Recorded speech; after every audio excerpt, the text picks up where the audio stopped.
Bonjour, nous sommes le jeudi 26 février 2026 et le sujet est les exportations de pétrole russe qui sont supérieures au niveau d'avant-guerre en Ukraine puisque nous sommes rentrés dans la 5e année du conflit qui a commencé le 24 février 2022. En dépit d'une baisse en 2025, le volume des exportations de brut russe reste supérieur de 6% au niveau d'avant-guerre malgré les sanctions occidentales contre entre guillemets la flotte fantôme, une flotte qui se composerait selon certains de 600 à 1400 bateaux.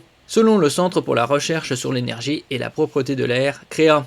N'oubliez pas de vous abonner pour plus de news nationales, européennes et internationales sur ce monde merveilleux dans lequel nous vivons. Malgré une baisse l'année dernière, la Russie exporte toujours davantage de pétrole brut qu'avant son invasion de l'Ukraine en 2022, le 24 février, montre un rapport d'un groupe de réflexion finlandais publié mardi. Cependant, les recettes pétrolières de Moscou qui alimentent sa machine de guerre sont tombées en dessous des niveaux pré-invasion.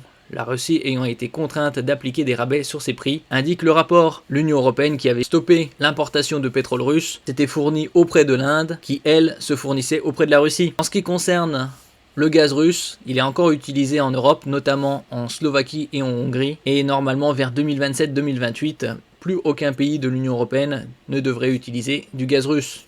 Nous verrons. Ses revenus ont diminué de 18% sur un an à 85,5 milliards d'euros, tandis que les volumes ont reculé de 6% et se sont établis à 215 millions de tonnes au cours des 12 derniers mois précédant le 24 février.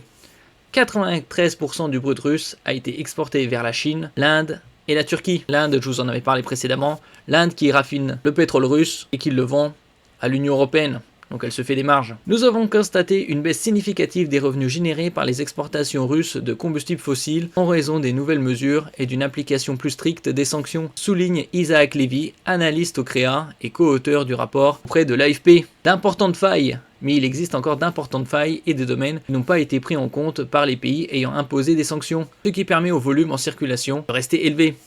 Parmi ces failles figure la fausse immatriculation des navires ainsi que la réexportation de carburant raffiné issu du pétrole brut russe atterrissent dans les pays imposant des sanctions.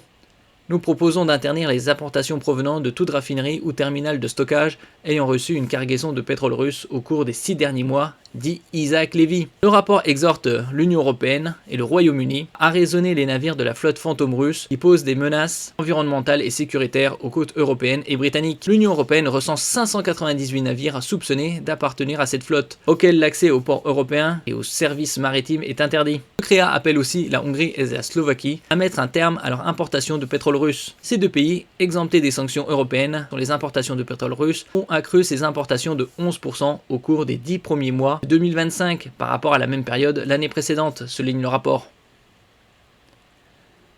Merci pour votre écoute et à la prochaine.